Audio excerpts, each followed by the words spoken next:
daandilee gara nagaa waaraa. Qophii televiziyoonaa addaa jalqabbiiwwan Itoophiyaa keessatti nagaa buusuudhaaf godhamaa jiran irratti xiyyeeffatee sagalee Ameerikaatiin qophaa'e.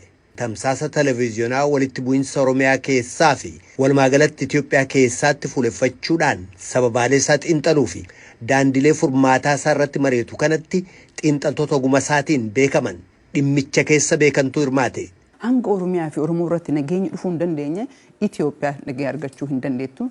Marii fi araara akka ta'e muuxannoo fudhatanii irratti isuma jabeessuu qabu. Biyya kana gara dimookiraasiitti nan ceesisa jedhanii waadaa galan sana utuu filannoo walaba ta'e gaggeessuudhaan.